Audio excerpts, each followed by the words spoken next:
국가나 민족의 공공 이익을 위해서 하는 큰 공사나 중요한 일을 역사라고 합니다. 예를 들면 인천국제공항 건설이나 경부 고속철 공사와 같은 공공의 공사를 역사 혹은 대역사라고 합니다.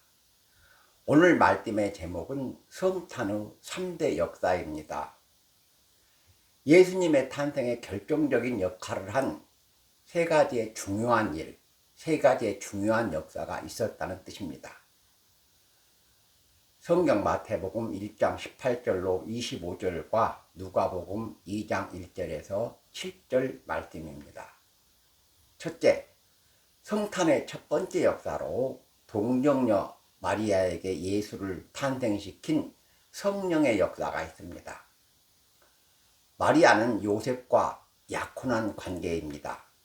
약혼은 두 남녀가 친척과 여러 사람 앞에서 결혼을 약속한 단계이기 때문에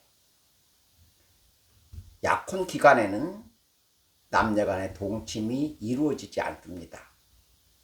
그러나 마리아는 지금 뱃속에 아기 예수를 잉태하고 있습니다.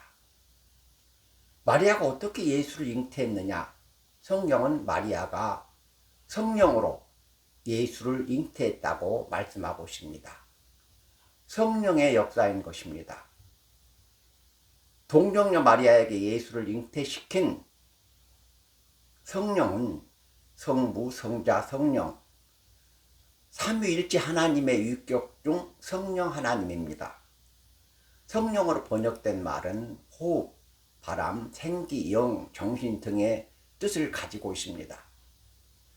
성령으로 번역된 히브리어 루하는 기운이나 바람이란 뜻을 가지고 있는데, 성령은 우리의 눈으로 볼 수 없지만 인간이 저항할 수 없는 강력한 힘과 능력을 가지고 있습니다.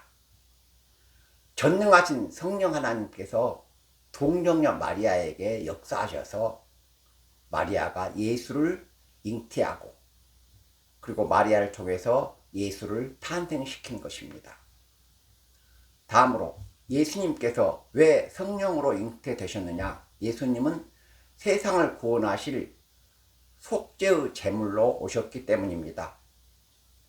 예수님께서 인간을 죄에서 구원하시는 방법이 무엇입니까? 인간의 죄를 지시고 속죄의 제물로 죽으시는 것입니다. 그러면 속죄의 제물과 예수님의 성령 잉태가 어떤 관계가 있느냐? 예수님께서 흠과 티가 없는 완전한 제물이 되시기 위해 성령으로 잉태되시고 동정녀 마리아를 통해 탄생하신 것입니다. 자, 그럼 속죄의 제물이 무엇이냐?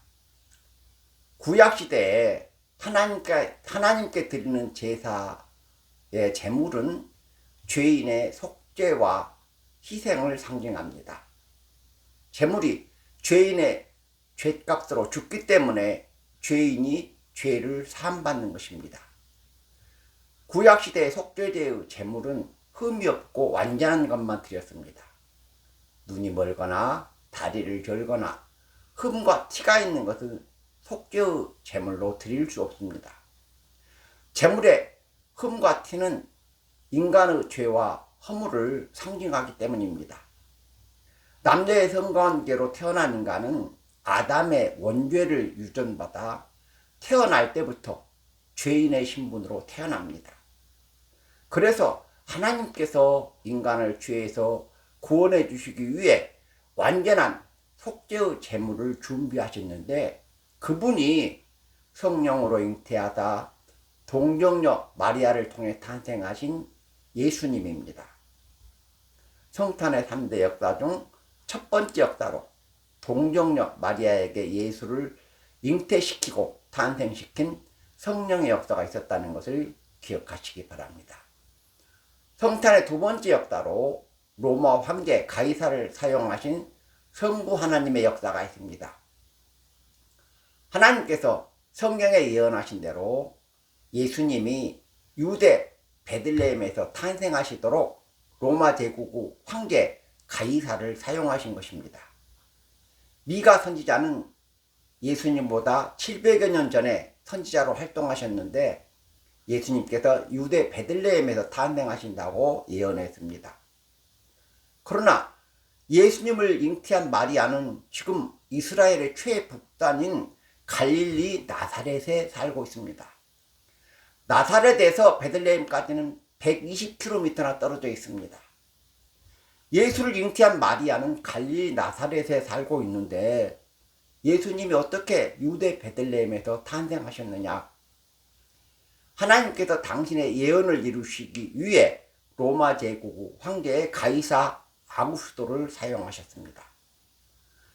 로마 제국 황제 가이사가 호정령을 내렸기 때문에 예수님이 유대 베들레헴에서 탄생하신 것입니다. 로마 제국은 군대를 징병하고 세금을 부과하기 위해 14년마다 인구 조사를 실시했는데 이스라엘도 로마 제국의 식민지였기 때문에 호정령을 해야 합니다. 호정령이 내리면 조상의 고향으로 가서 조상의 가계를 따라 가족 중에 누가 죽고 누가 새로 태어났다고 신고를 해야 합니다. 요셉과 마리아는 유다 지파인 다윗의 후손이기 때문에 호적을 하기 위해 갈릴리 나사렛에서 다윗의 고향인 유대 베들레헴으로 갔다가 거기서 아기 예수가 태어나 메시아가 유대 베들레헴에서 탄생한다는 성경 예언이 이루어진 것입니다. 갈릴리 나사렛에 살고 있던 요셉과 마리아를 유대 베들레헴으로 보낸 사람이 누굽니까? 로마 황제 가이사 아구스토입니다. 가이사 아구스토가 호정령을 내리도록 로마 황제를 사용하신 분이 누굽니까? 하나님입니다. 로마 황제가 호정령을 너무 일찍 내리거나 너무 늦게 내리면 예수님은 베들레헴에서 탄생하실 수 없습니다. 로마 황제 가이사가 예수님의 탄생에 맞춰서 호정령을 내리도록 하나님께서 섭리하시고 역사하신 것입니다. 성탄의 두 번째 역사로 로마 황제 가이사를 사용하신 성부 하나님의 역사가 있었다는 것을 기억하시기 바랍니다. 성탄의 세 번째 역사로 주의 사자의 말에 순종한 요셉과 마리아의 역사가 있습니다. 요셉과 마리아가 주의 말에 순종했기 때문에 예수님이 유대 베들레헴에서 탄생하신 것입니다. 요셉은 주의 사자의 말에 순종하여 결혼식도 하기 전에 임신한 마리아를 맞아들였습니다. 약혼한 상태에서 임신과 출산을 하면 마리아가 부정한 여자로 돌에 맞아 죽을 수도 있습니다.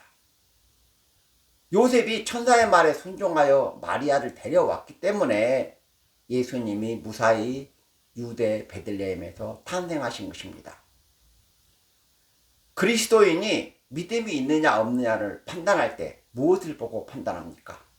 순종을 보고 판단합니다. 그래서 순종을 신앙의 척도라고 하는 것입니다.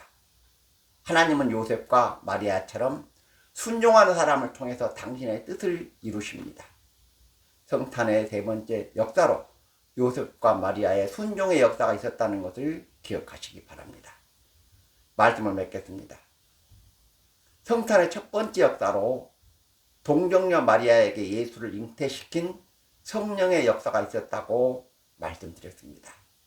흠과 티가 없는 완전한 속죄의 제물을 준비하기 위해 성령께서 동정녀 마리아에게 예수를 잉태시키고 탄생시켰다는 것을 기억하시기 바랍니다. 성탄의 두 번째 역사로 로마 제국 황제 가이사 아구스토를 사용하신 성부 하나님의 역사가 있었다고 말씀드렸습니다. 호정령을 내리도록 하나님께서 로마 황제 가이사를 사용하셔서 예수님이 유대 베들레헴에서 탄생하셨다는 것을 기억하시기 바랍니다.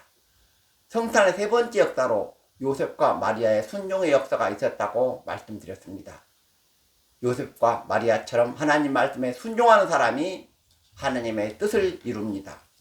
아기 예수의 탄생을 기뻐하고 축하하는 성탄의 축복이 성도 여러분과 온 세상 교회 위에 충만하시기를 주님의 이름으로 축원합니다. 아멘.